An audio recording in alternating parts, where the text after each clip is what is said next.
Hey everyone, welcome to today's panel discussion. I'm Bradley Martin with Kindful. We're going to be discussing how to turn your canceled event into a successful fundraising opportunity.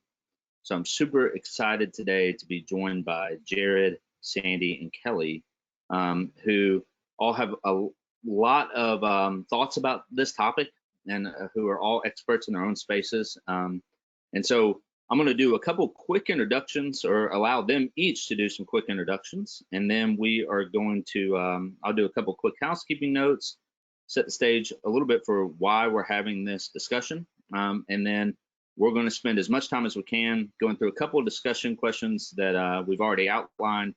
Then we're going to dive right into as many live questions as we can possibly get to. So let's just go ahead and start. I would love to go ahead and have Kelly, will you kick us off with introductions, then we'll go to Sandy and Jared?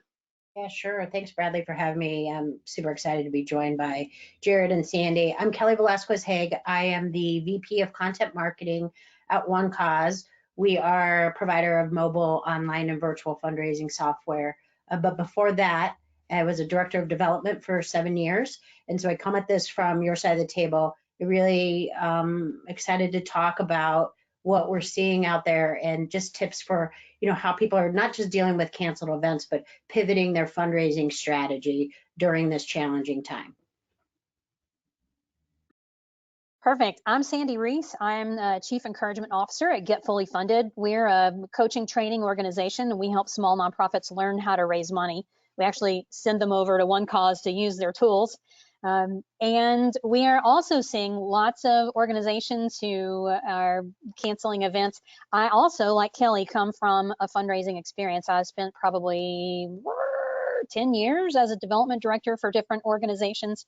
One of my favorite things to do right now is to help organizations come up with ideas. So that's what I'm excited to share today, is how do you pivot? How do you get creative and get scrappy and find a way to raise money when you have to cancel your event or postpone it? Hey everybody, I'm Jared Delong. I'm our Onboarding and Services Manager here at Kindful. So I've been in the nonprofit space for over 8 years now. I used to be a Kindful customer. I worked at a nonprofit as well before I joined the team here. So now our team helps when new nonprofits sign up for Kindful. We help them with training them on how to use the platform, helping them to get their data migrated, and then just ongoing assistance as they need, especially in the past month and a half. I've helped a lot of customers with coming up with alternatives for fundraising in the midst of everything going on. So excited to be here. All right, well, thanks, guys. And again, my name is Bradley Martin. I lead the marketing efforts here, and I won't get too much into my background because it's not impressive as these three. And so we're going to just dive right in. So a couple quick housekeeping notes. Like I said, we do want to ask as many or answer as many questions as possible. So if you look at your GoToWebinar control panel, it should be up at the top right of your screen if you haven't moved it anywhere. And you'll see about 6 or so tabs down a section for questions. And if throughout our talk today, if you have a question or something you'd like to learn more about, please just drop some questions there. Our team will be reviewing those questions and really trying to find themes, and we'll answer as many themes as we can. We likely will not be able to get to every single question. So why are we talking about this, right? So as the coronavirus situation, the outbreak really started to spread a couple weeks ago, and we really started to recognize how big of an issue this was going to become, we sent out a survey, and we wanted to really start to understand how this was going to affect nonprofits and how they were feeling about this situation. And one of the things that stood out to us more than anything was that 88% of the organizations that responded, we had over 700 respondents, told us that they plan to have a fundraising event in the next 3 to 4 months, which in a lot of ways isn't surprising as we're going into spring and summertime. And at that time, which again, I think just about 2 weeks ago, 70% had already canceled their event. And so I'm sure that number has just increased since then. And then lastly, of those 70% that had canceled, only 49% had a plan to raise funds in lieu of their event. And so our goal today is really just to share some thoughts with you. I think I would keep in mind it's April 2nd. By the time we get to April 3rd, there's no telling what has changed. And so the advice from today is advice for today. And I think like we're living in an unprecedented time with things changing hourly and daily. And so we do hope we can send you away with just some interesting thoughts, some things to just get your brain working a little bit, and maybe some confidence in that you can find success during a time like this. And so, as I said, we're going to start with some discussion questions that to just get the conversation started, and then we'll dive into many questions as we can. So, guys, first off, let's talk about like, should you cancel your event, right? So, I think that's just an obvious question. And many folks have already been forced to do that based on some of the restrictions and information that's put in place if you have an event in the short term. But let's talk about if you have an event coming up in 2, 3, or 4 months. Let's just go ahead and start there. How should you be thinking about whether or not canceling is the right move? And Sandy, I want to start with you with this question because you're currently dealing with this with your own event, not only your the people you work with events, right? Right. We host an event in the summer called the Inspired Fundraising Retreat, and right now it's scheduled for the end of July. So I'll tell you how we're thinking about our event. And you know, like you said, everything is changing so fast. It's hard to know. None of us has a crystal ball. We can't look into the future and see when are things going to go back to normal. So we have to do the best we can. So one of the things that we're doing, and actually I'm encouraging my clients to think about this, is if you don't have to make a decision today, let's don't make a decision today. I think it's actually, a friend of mine calls it tone deaf. It's very inappropriate in this particular moment in time. While the virus is still on its way up, it's still peaking. It's not appropriate right now to be promoting an event where people have to come and attend in person. So what we're doing is we looked at a couple of things. We said, okay, what's the date that that we can cancel that event without losing any money? And so we were like, okay, we can cancel by the end of June. Okay, well, things could be real different in June than they are right now, right? So we're looking at that. I'm also looking at how much time do I need to fill that event, and that's what I'm telling my clients as well. So you have to think about, if you've done this event before, how many weeks, how many months, like how much time do you need to fill that event so that you can still make the kind of revenue that you need to make. If you know that you need a solid 3 months or 4 months, then you probably should push your July event to the fall so that you give yourself plenty of time. So those are a couple of things to think about. And then, of course, you can also start looking at, and we'll talk about this in a minute, how do you pivot that event and make it virtual instead of an in-person event? Or is there a different way to do it? But certainly for me, the things that I'm thinking about is I want to hold the event. I want it to be in person, but I also don't want to lose money on it. And I think everybody here would agree with that. So you look at what's the date that I can cancel, no harm, no foul, and how much time do I need to promote so that I'm making a decision, giving myself enough chance to fill the event, but also giving people a chance if they need to make other plans or travel arrangements or whatever, they've got time to do that. Right. Kelly, what about you? I think building off of what Sandy said is we're kind of, our goalposts are based on time too, as far as what we're hearing from customers, what we're starting to recommend. And the time is, you know, when can I cancel? When do I need to make a decision?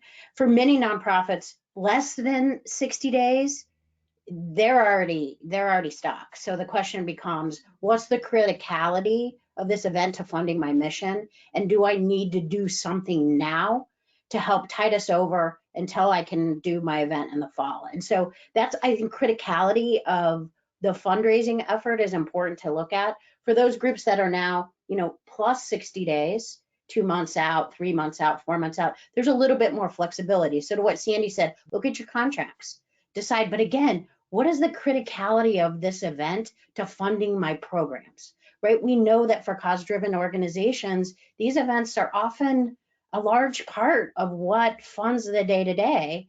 And so you need to keep that in mind. And if the answer is, this is business critical, then it becomes, what other options do I have? If I don't need to cancel now, What can I arm myself with as backup options? So if that comes that I can't do my fundraiser in 30 or in 60, 90, 120 days, what can I be doing? How can I go online? How can I go on virtual? All of those things, how can I make a pivot? So that would be my answer. That's kind of the construct where what we're recommending to nonprofits is look at your time, look at your criticality, and then make sure you have options. That's great. Jared, you got anything to add to that? Yeah, I pretty much I would just say, putting those attendees, the registrants, like putting their safety first, obviously. And so if that might mean postponing the event, then seeing, okay, what are our options for rescheduling that?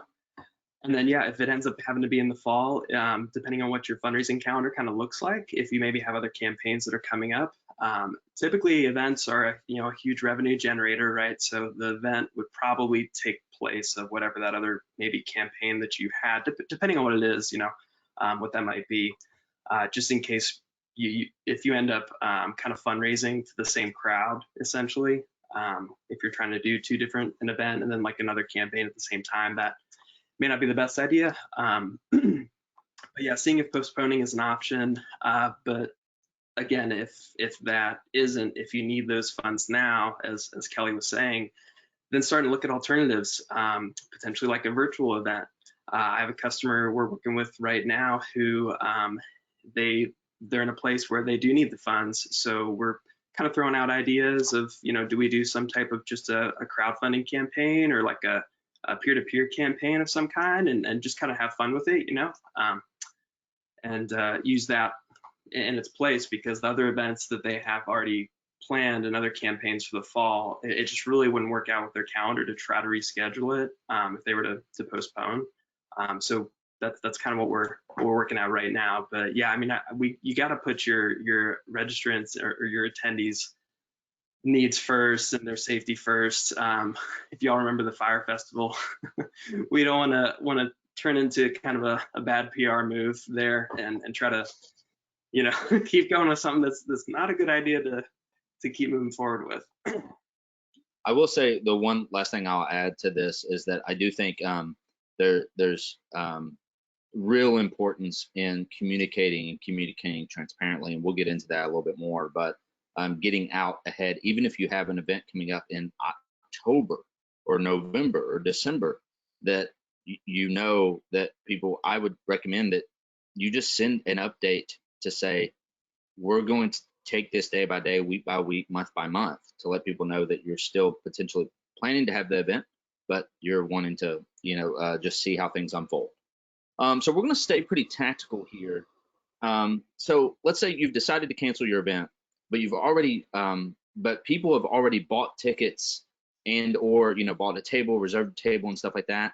How do you guys recommend handling refunds? Like, should you automatically issue a refund? How are you guys recommending that people think about that? And for this one, we'll start with Kelly. So this is super interesting. So for the last, I'm sure like Sandy and Jared, the last 2.5 weeks, and we're kind of calling this in waves. Like wave 1 was the ones that were in the kind of first couple weeks of March, and now we're in like wave 2 and wave 3.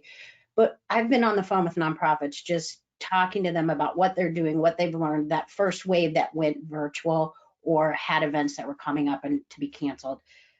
I will say overwhelmingly, and I was surprised, I do not see nonprofits granting or do I see attendees asking for refunds?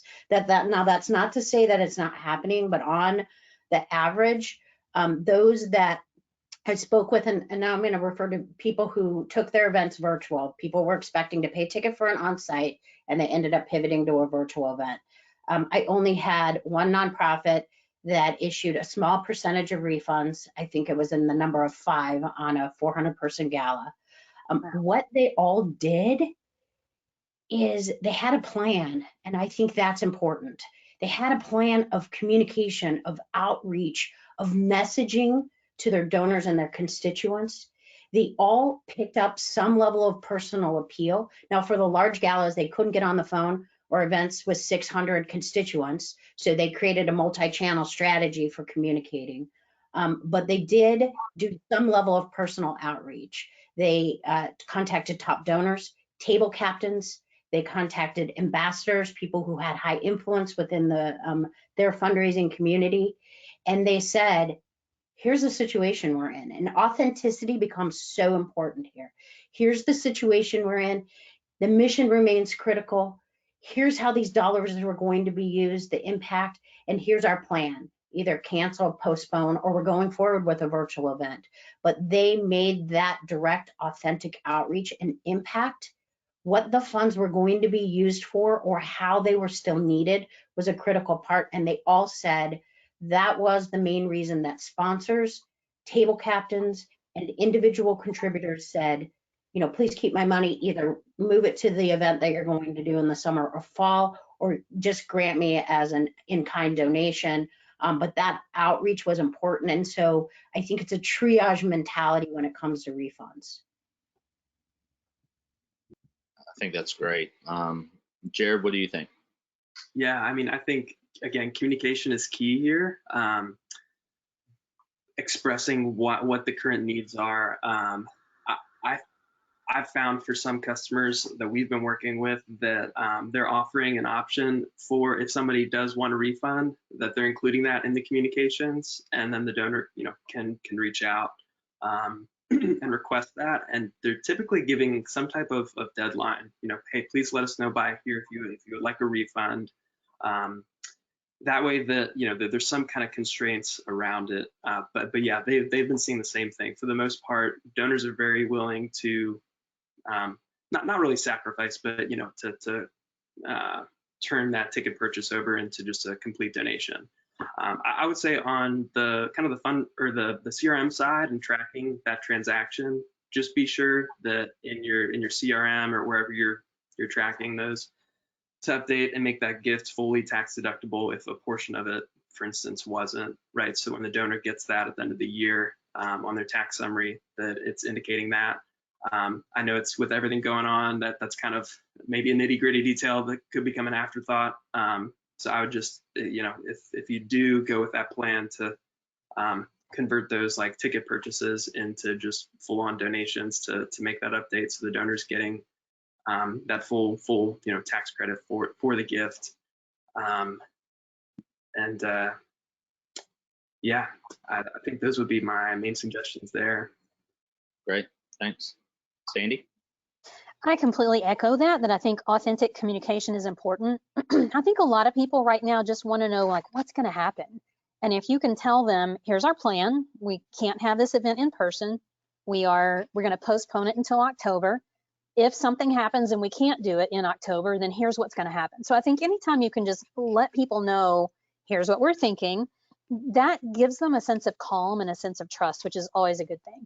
And I also think that you got to be real careful not to assume that people automatically want a refund, because just like Kelly was saying, a lot of people don't. You know, if they've bought a ticket to your event and you have to cancel the event or postpone it, don't assume they want a refund. Like Jared said, offer them that opportunity if they want, but don't necessarily assume it. And I love that Jared brought up tracking things in the software, because that's the other place that my brain goes, is you got to keep up with who bought a ticket, who got a refund, who is hanging on to their ticket, so that when you do postpone, they're still going to get to come. So you got to have some way to track all that information. So if you're not using a CRM or at least an Excel sheet or something to track all that, you need to. Okay, great. Now we've already hit on communication a little bit, quite a bit, but can we just kind of level up a little bit? We've already said authenticity is key, transparency is key. But if you just had to hit on a couple of like best practices as you're thinking about communication around a canceled event or an event you're planning to cancel or an event you've already canceled, what are just some guideposts or guidelines? We'll probably get in our questions. We've got a ton of questions rolling in. We'll probably get into some more specific questions about communication and stuff like that. But how are you guys thinking about, like, as a guidelines communication? Jared, do you mind kicking us off? Yeah, sure. I mean, I think first off, just sending email updates if you haven't made a decision yet on your event. You know, at least let your constituents know what's going on. If maybe you have kind of a timeline for when you do want to make a decision about the event, you can at least let them know what that kind of, you know, date is, so they can expect to get that update from you. Then once you decide, if you are going to cancel the event, obviously sending email communication out for your major players. So if you do have like sponsors, your like table hosts or table captains, touching base with them, maybe not just via email, maybe have your executive director, your development director reach out, personal phone calls, just to give them updates, like everyone was alluding to earlier. And then also posting across all your channels, right? So social media too, right? So that you're getting the word out there, everyone's aware. And then segmenting on the email side, on the email front. So if you send out communications with updates that, hey, we're going to cancel this event, checking and seeing how many people actually open that email, right? How many are actually aware that it was canceled? Probably in your subject line, putting something that's indicating if it does get canceled that, hey, it's a canceled event. So even if they don't open it, then they can see in the subject line. And then segmenting out people that don't open that email.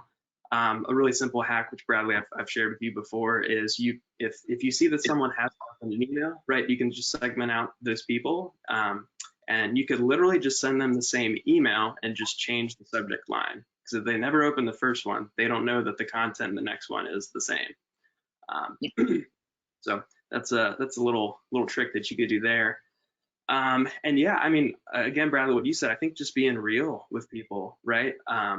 My wife and I have really liked watching like Jimmy Fallon when he's been doing his at-home shows at night, and it's just fun. Like it's just kind of a different take. You get to see his family and kind of the personal side of him. So I mean, feel free to kind of have some fun with it. I saw a nonprofit post, their executive director made the announcement, that their event was canceled, but instead I think they decided to do a virtual event. But it was kind of like a close up on him just wearing, a suit.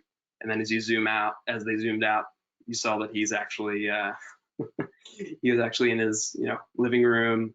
He had athletic shorts on and flip flops on, and then fucking fun at the gala, and you could get all dressed up, or you could sit at home in your PJs, So he was sitting there like sipping some wine. So it was just they had fun with it. So I make your communication. This is really a time just to kind of showcase your brand. Add a little bit of personality, have some fun with it, because it's a difficult time, like it's a stressful time that we're all going through together, right? So you can just, we all just kind of have to be human about it, I think everyone is completely going to understand if you have to cancel that event. And yeah, from what we're seeing, donors are being very generous during this time too, and not, demanding refunds. And that just, as society as a whole, and as like us as a country in terms of giving, I think that's just been an encouraging thing for me to see in my role and for our team at Kindful. Yeah. All right. Sandy, what do you think? Well, I think you're exactly right to put the playfulness in there. I think people are tired of all the seriousness. I would recommend communicate early and often. We're in this weird time where every day lasts a week, and so right, we're all like, I literally said to my team yesterday, remember last week when such and such, and they were like, that was yesterday afternoon. Yeah. So, waiting 3 or 4 weeks to communicate with people, that's a really, really long time. So communicating early and often about what's going on with your event. And as soon as you make a decision, even if the decision is, we're going to wait until mid-May to decide for sure if we're postponing or whatever. Like literally, this is what happened with our event, which is scheduled for the end of July. I said to my team, okay, we're not going to, let's hit the pause button on this. And I love that Jared mentioned segmenting, because that's exactly what we did. We realized we had people who had already bought tickets, so we needed a message for them. We had sponsors who were expecting to be there. We need a message for them. And then we had the rest of our audience who, what are we going to say to them? And so we slightly altered the message for each of those audiences. And I went to each one of those, or at least the people who had bought tickets and the sponsors, just a very honest, transparent email that said, here's what's going on. We've decided to hit the pause button. We're going to make a decision mid-May, and we'll let you know as soon as we know. If you would like a refund, let us know. If you want to ride this ride with us, that's fine. And do you know, we got such positive feedback from that. And I think part of it was just letting people know, here's what we're thinking. We don't really know what the answer is, but we're going to share it with you as soon as we figure it out. And people love that. So I think just letting people know what you're thinking, even if you don't know exactly what the answer is, and segmenting those audiences so that you can customize that message for that audience, I think is a really smart thing to do. Right. Kelly, what do you have to add? We have a saying that's like 1,000%, and so 1,000% means that everything they all said was more than 100% right on. So I won't go in. I won't recap authenticity, segmentation. I'll try to give a couple of different points to this, but I echo but what Jared and Sandy said. Multi-channel, multi-channel, multi-channel. Like, we find a way to get multi-channel. I'll come back to that. Video, and I'll talk about that. And then this fun uniqueness, and I'll talk about a little bit about that, but multi-channel, what we're seeing and what we're encouraging along with the segmentation and the personalization of messaging is get out there on social, get out there on email, get out there on your website. And then our customers also, because they use our product, have the texting capability for people who have already opted into their events. Texting has become, it used to be taboo 4 or 5 years ago. And I'm not saying using texting to solicit. What I'm saying is using texting as a communication tool. So we're seeing that come up a little bit more, but you need to have your message on all channels. And as Sandy said, you need to be, even if you don't know, communicate you don't know and what the time frame is that you're going to know. So using that multi-channel approach, video, so we're seeing a lot of video, and I'm not talking about big production, Charity Water or these large brands video. I'm talking about executive directors getting on their smartphones, filming themselves. Boston Youth Symphony Orchestra, if you want to Google them, they turned their gala virtual. They had a welcome message from their executive director on a smartphone, and she literally said, like, I'm so disappointed we had to cancel our gala, but we went virtual. Could you please support us? Here's why it's important. You don't have to get fancy, but you need to humanize your message, and you need to find ways to connect here with your donors and your supporters. So find ways to use video. It doesn't have to be perfect. Don't let perfection be, stop you from doing anything. And then this fun uniqueness, you need to decide for your brand, for your cause, what works for you and what's not going to play well with your constituents. But if you can bring in the fun, bring it in. And what I've seen are very unique things. For, again, I'm talking to people who canceled that event but did some kind of virtual fundraising around it now. We are seeing them have theme parties in their house using Zoom, and everybody's on Zoom and people are dressed up, or keeping the theme of what was already in their event. We saw one school go virtual and encourage the families who usually are at the event by themselves to make it a pajama party, and have families in front of their computers and their laptops. Find something that binds them to your mission and that is unique and fun for the personality of whatever your brand is, but bring that in. I think Sandy's right. We're getting to the point where it is serious, but we need to have a little, to the extent we can, fun around it. I think that's great, Kelly. I want to add 2 quick points. One that Sandy made, which is obviously escaping me right now. So I'll come back to that if it hits me. I'm so sorry. But phone. So I want to hit on multi-channel. That, like, don't be afraid right now to pick up the phone, right? I think, and like, especially like, yes, email is great, but we saw a recent stat from a provider of ours that if you contain coronavirus or COVID-19, right, in an email, it has a 43% decrease in open rate, right? Because yes, everybody is communicating about this. If you're a for-profit business, a non-profit business, if you're a consultant, whatever, you have to, right? Like you just have to. And so as we learn, these behaviors, when we go through our inbox and we see coronavirus and we go, well, that's just another update, right? So I would encourage you to think about your subject lines via email. And maybe don't bring that up.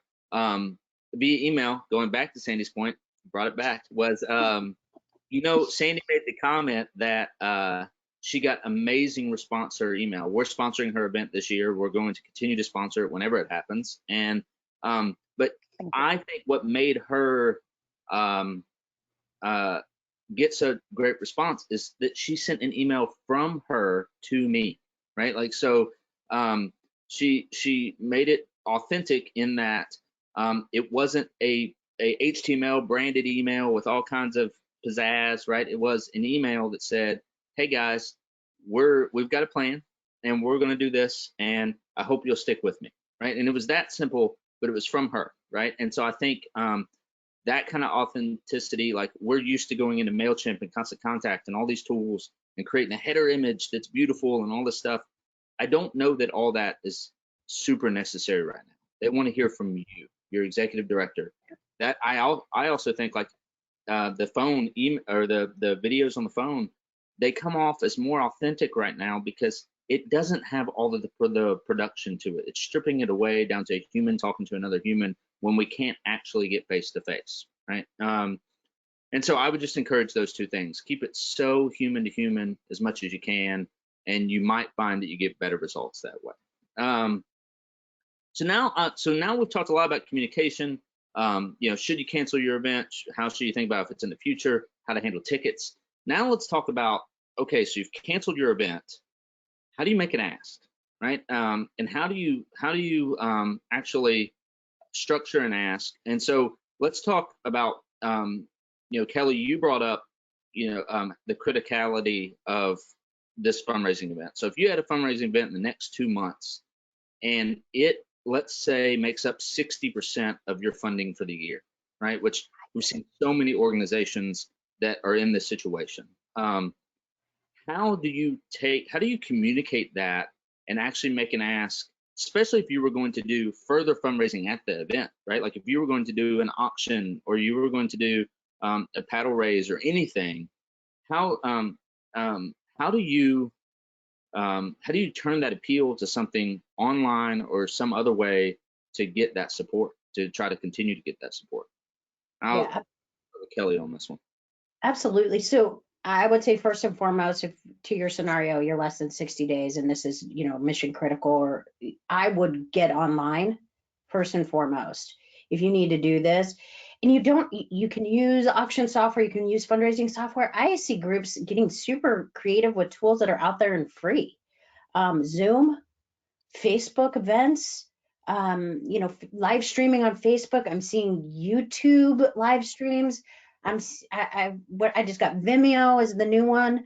But get out there and find a platform and a way for you to make your appeal. We have 3 things based on a research study we did last year. It's that ease, mission, and impact are the top 3 things that motivate today's donors. So you have to make it easy no matter what you do.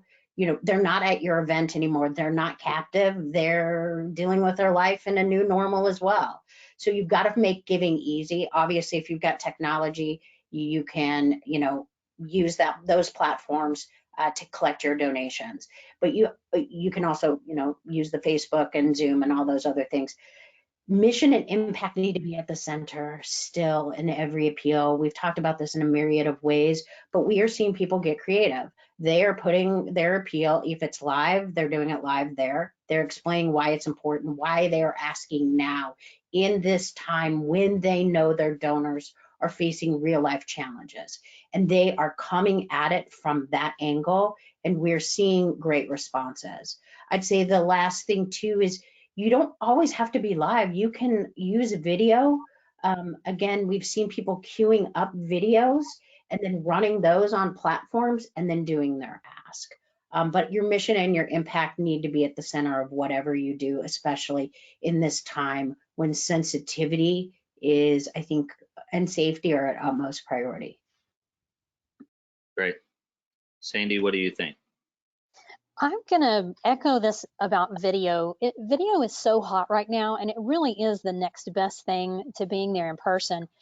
One of the things that I've had some of my clients doing that is really working well is almost a virtual ask event kind of a thing, where they are using video to do a virtual tour and show live what is happening, not just in the organization, but what is happening to those that they serve. And I think this is the key right now while we're in the middle of this crisis. You can't just say, oh, my nonprofit is struggling. You got to talk about those you serve and how this crisis is impacting them, and why you need donors' help right now to continue to provide help or to meet an increased need.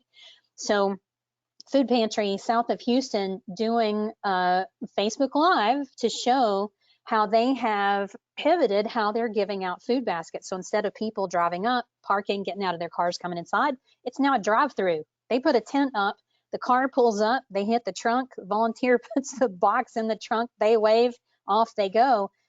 It's keeping people safer.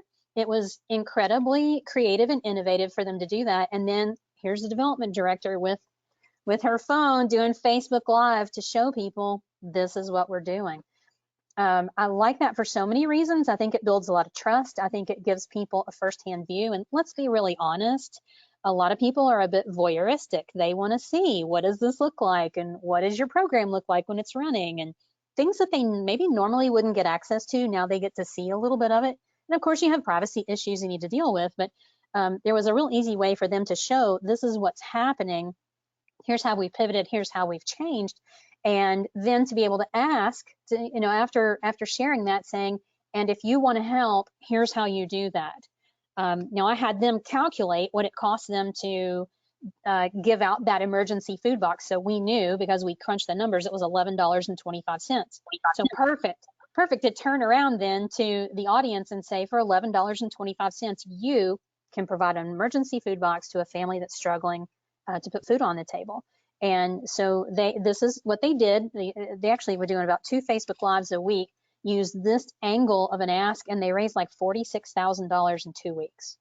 That's great. It was crazy good. Now I got other issues they're dealing with now, but I love this notion of use the tools, use the Facebook Live to show people what it's like on the inside of your organization. Give them a virtual tour.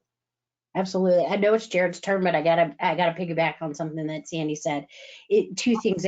It's a fundamental that we talk about, but now more important than ever. Impact statements. Boil that down for $20, for $50, because we don't. The data's not in yet. We don't know what these gifts and donation sizes are going to look like. So you need to be able to have impact statements at every single level in your ask. I would also say, oh, now Bradley, you jinxed me because it's escaped my mind too. Impact statements. I'll come back to it. It'll come back at some point. I'm kidding. Go ahead, Jared. What additional thoughts do you have? Yeah, I feel like there's kind of 2 camps right now. So there's people that they have their event and it's like crucial to their fundraising efforts, to their bottom line right now. And then you've got others where maybe it's a smaller event, maybe they have other campaigns that they've got going on, and so for them it's not a huge deal if the event doesn't happen, that they're going to be okay. And so for that second camp, I've had, like, some of the customers we've been working with, they've asked, like, should we be fundraising right now? Is it an appropriate time with everything that's going on? And my response was, I think definitely if there's a need there, right? So if the people that you're serving, if they are being impacted by this, maybe do you kind of pivot a little bit from whatever that event was or the plan was to can you run something that's virtual? Yeah, or it could be a peer-to-peer campaign or just a crowdfunding campaign. We have a nonprofit who they're featured on Jimmy Kimmel this weekend, and they work with families of restaurant employees. And they who are obviously right now being hugely impacted.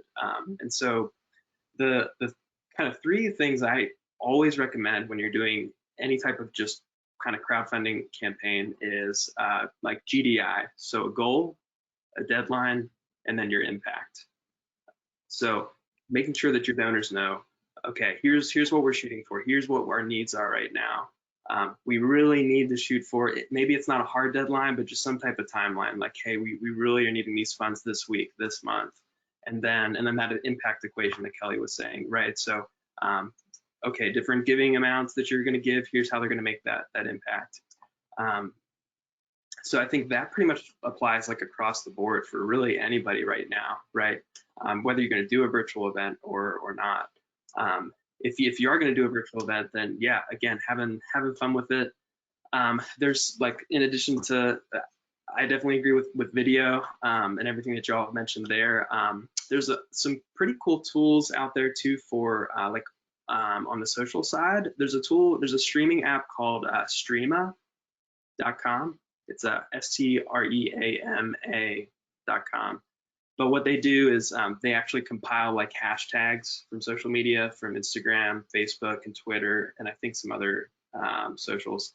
And it puts it all into like one dashboard. So if you were to have an event, you could actually see in real time, like if your donors are posting online using a certain hashtag, it can all kind of come up into that one dashboard.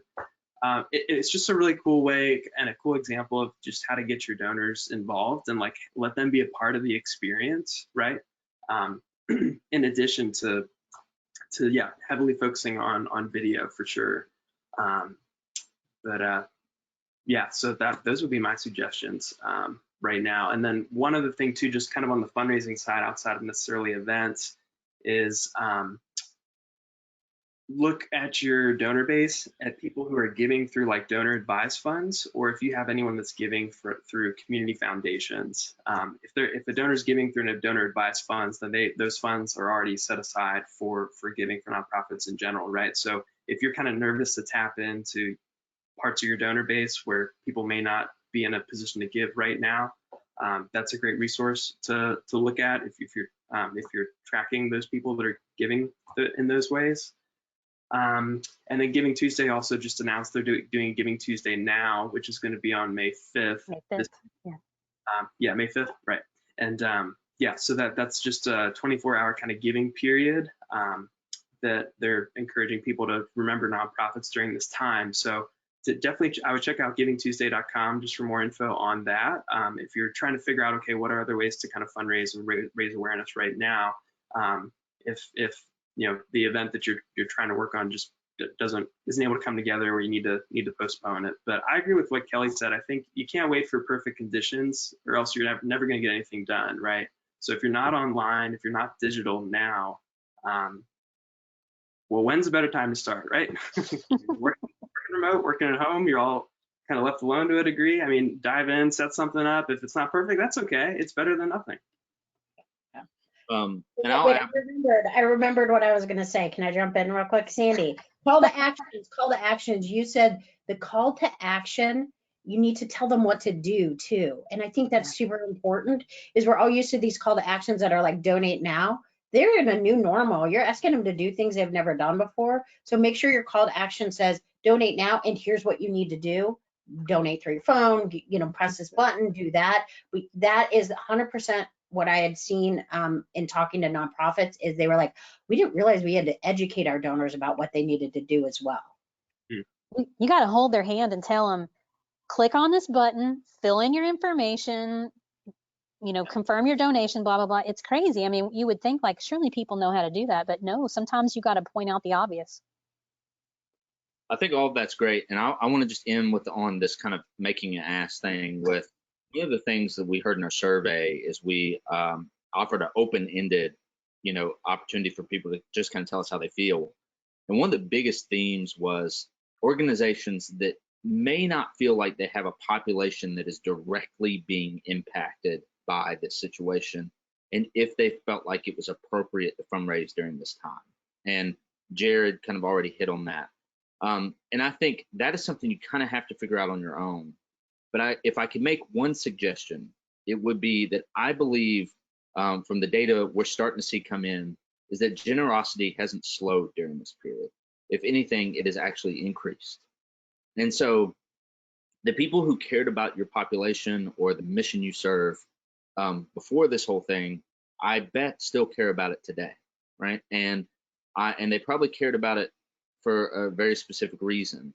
And so even if you're not making a direct ask, just give people the opportunity to give, right? And I think there's a different thing between saying, hey, we have an emergency population, like we serve the elderly who are in this really dire situation, and we need to help them.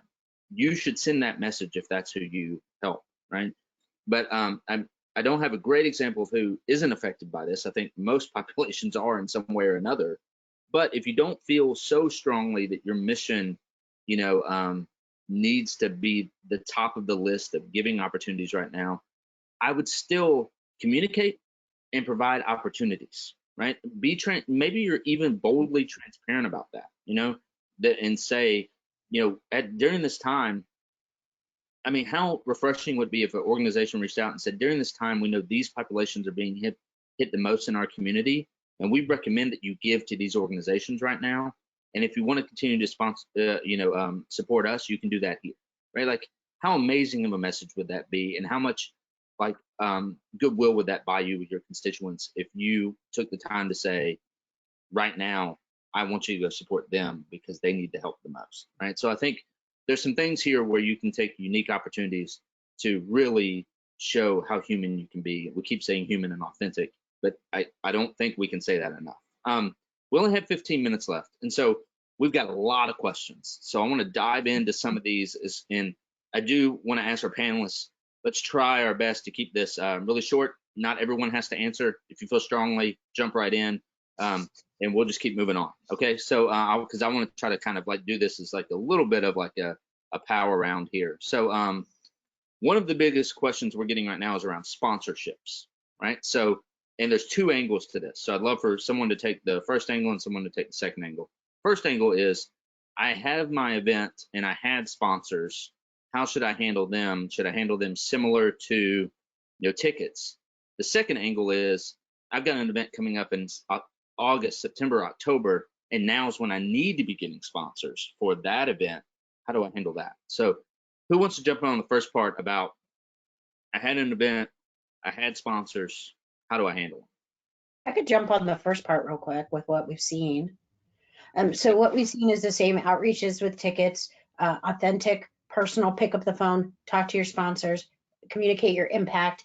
For those events going virtual, these are ones who've done a pivot, they have then taken their sponsors and said, here's my digital visibility package for you.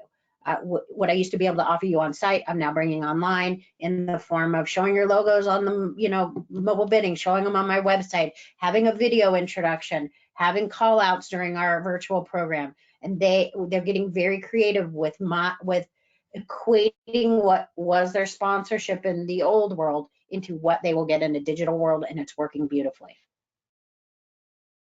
Perfect. I'll jump in on the second part of the question because I literally had this conversation this morning with somebody. She's got an event in October.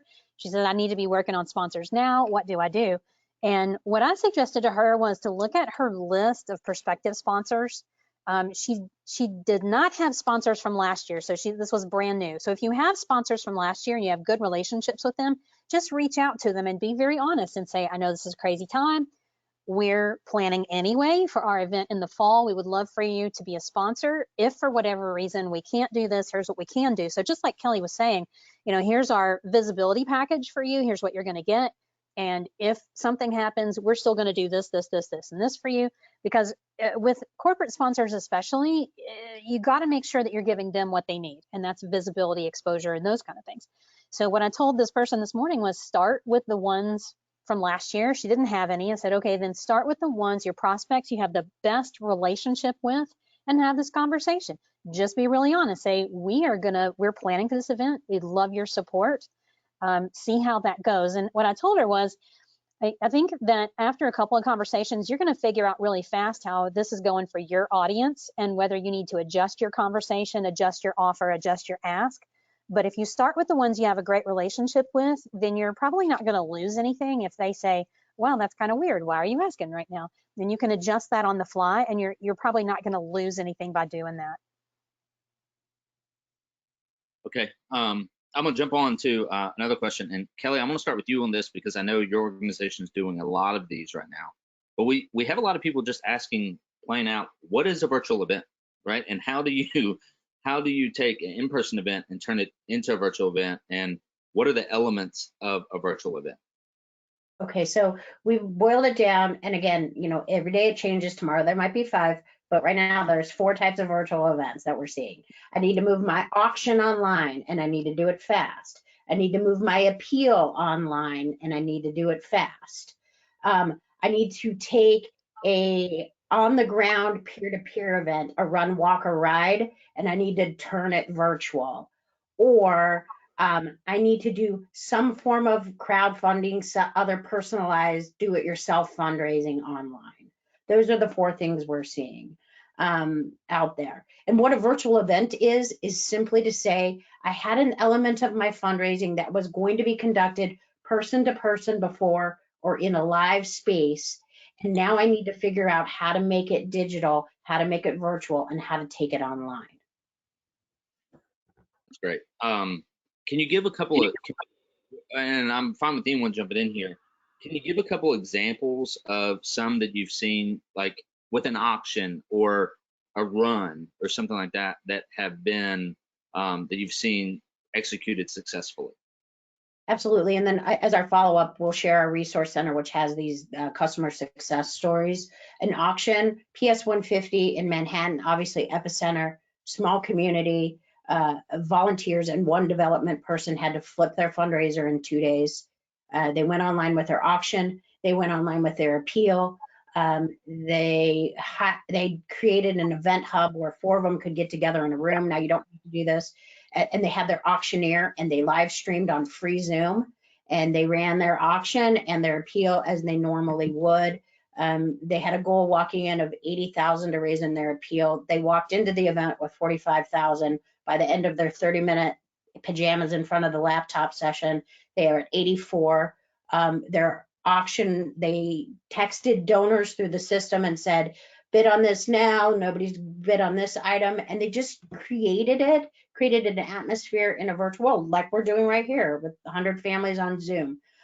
Big Red Dance had a dance marathon. They used to all get together and dance, and raise money. Now they're dancing on their live streams. And the individual dancers are still out there raising money, saying, help support me, except now I'm going to be dancing in my living room. And so these are the ways in which people are taking those events, reconceptualizing them to think of how can I execute them virtually.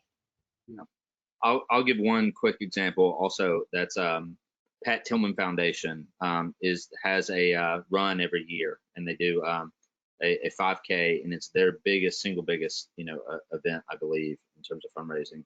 And so now they're just do your own run, right? And so they're helping people figure out how to measure a 5K, right?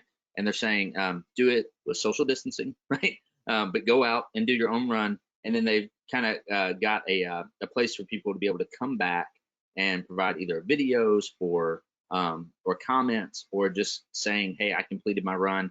And then they have also done a peer-to-peer piece with it, so that those individuals can say, I'm running for the Pat Tillman Foundation. I'd love for you to help sponsor my run, right? And so that peer-to-peer and social expansion, campaign with that to raise more funds. So they quickly did that, and they have thousands of people who register for that event and run every year. And now they're actually giving people. They may get more people to register because people can do it. I can do it from Tennessee. I don't have to go to their location to do it. So I think that's great. Does anyone have? I know that's probably something that a lot of people have a lot. So I want to make sure. Does anyone else have anything to add to that, real quick?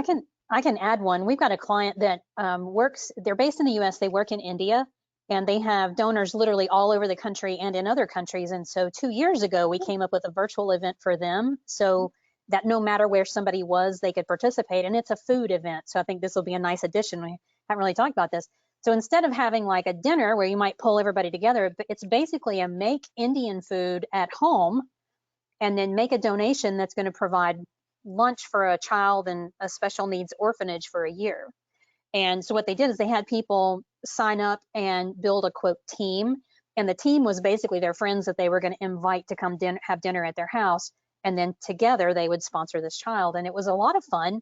The first year we had no idea what to expect. They wound up raising $10,000. It was like a little over 10,000, with people just making Indian food at home and eating. And they had a nice registration page on their website where you could go sign up your team.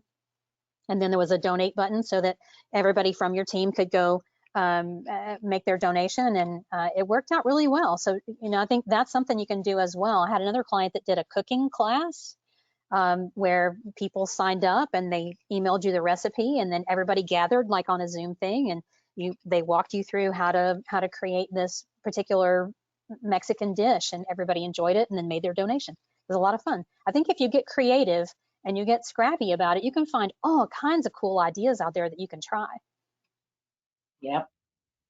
I think that's great. I know we heard of one organization who decided that they were doing a plated dinner. So, and similar to like the pajama kind of party, they actually decided they felt strongly that they still wanted to provide that dinner. So they sent everybody Uber Eats gift cards, right? So Nice. that, and told everybody to get their dinner. They kind of gave them an understanding that it's going to take you X amount of time to order and get your food, but do your best to get your food. Sit down in front of your computer at 7 o'clock, right? Which I think there's a little bit of like an element here of like, if you're going to order the food, then you got to sit down in front of your computer at 7 o'clock and watch our auction, right? And so like, and so then they did a live YouTube auction, and similar, you know, had people bid and things like that, just in the comments, right? So like they were just having people comment, making their bids, and then picking the winner that way. We're at the end of our time. I want to make sure I give everybody an opportunity to make a couple closing statements. And before we do that, because we'll sign off right after that, I do want to make sure everyone knows Kindful, Sandy, and OneCause have all put together, you know, pretty extensive resources. And so we're going to send this recording out tomorrow via email. And in that email, we will provide links to everyone's resource kind of library, where there's examples of emails, examples of successful events, links to other platforms that you can use. And so if you've had some more questions here, do that, and we'll provide everybody's information there as well. So let's just kind of go around the horn. Jared, if we can start with you, you know, we've got about a minute apiece. You know, what's kind of your closing thoughts here? Yeah, sure. Yeah, I think just overall, no matter if you're going to do your event or you have to postpone it, or you can make it virtual, whatever this situation might be, just putting those practices in place in terms of just having a goal, some type of timeline or deadline, and then being able to show the impact that you're going to make. I think, yeah, being willing to pivot. You can't wait for perfect conditions to get something done. So take the time now to really get online, right? If like I saw someone post that now's the time, you know, if you have that habit that or that something that you've wanted to learn and you haven't had time to do it. I mean, if we come out of this and you haven't sat down to take that time, like when's going to be a better time, right? And yeah, just being human, right? Just leveling with people, and don't be afraid to pick up the phone and call people, right? Like, and get your executive director, your development director, get them involved. You know, I think that for like sponsors, major donors, if they're getting a phone call from someone on the board or someone in leadership, you know, that's really just going to convey, hey, you're important to us, you're valuable to what we're doing here, and we care about you enough that we want to know what's going on. So yeah, just being as human as possible with everything going on right now. All right, Sandy? Two things. One is know that nobody knows what's going to happen next. We're in such a weird time. And the one big thing I want everybody to know is you are not the only one experiencing what you're experiencing. And I know it's easy sometimes, especially if you're working at home, to feel isolated and to think everybody else has this figured out and I'm over here flailing around. And the truth is they do not. We are all making this up as we go. Reach out. If you don't have somebody, a coach, a friend, a colleague, somebody that you can reach out to, then figure that out, because you are not alone.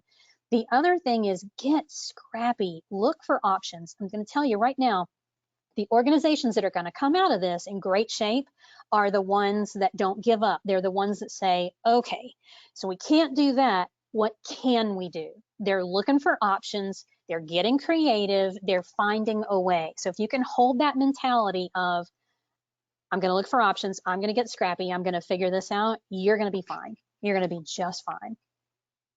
Great. And Kelly, you want to take us home here? Yeah, sure. I would say that for those that are worried, that paralysis is the enemy of all of us in this point. And so make some decisions. They can be decisions to postpone. They can be decisions to cancel. They can be decisions to go virtual. But challenge yourself to make a decision. It doesn't have to be now, but put a time frame around it, as Sandy said earlier. And for those that are feeling like, I'm not sure it's the right time to ask for giving, or there's an ambivalence around that, it's something we at OneCause, we challenge our customers to think about all the time is like, for every cause, there's a reason to give. What is yours? Know what's unique to your cause and articulate that now. That's okay. I've seen everything from hospices, being able to clearly articulate why funding them is still super important in this time, to animal shelters saying something funny like the four-leggeds need us too now, right? Find out what that reason is to give and don't be afraid to articulate it. All right. Well, thank you guys so much. This was so awesome. I really appreciate you guys all taking the time. I asked you guys all on Monday, and you're all willing to do this today. So even us at Kindful, like all of our organizations, we're doing things on the fly, right? And we're coming up with ways to try to help everybody. And we've not been through this either, right? And so I think what Sandy said, like this whole idea that we're just trying things, right? And we hope that this was helpful for everyone today. If you have any follow-up questions, feel free to email us, and we'll do our best to get those emails out. You'll have to forgive us. We're getting so many emails right now, and so we'll do our best to try to get through those and try to get you a response or some sort of resource to help. But we want to thank for everyone for attending, the panelists for taking the time today. It's we can't express how much we appreciate it. So thanks everyone, and good luck with everything going out there. Thanks for everybody's time. Bye. Bye.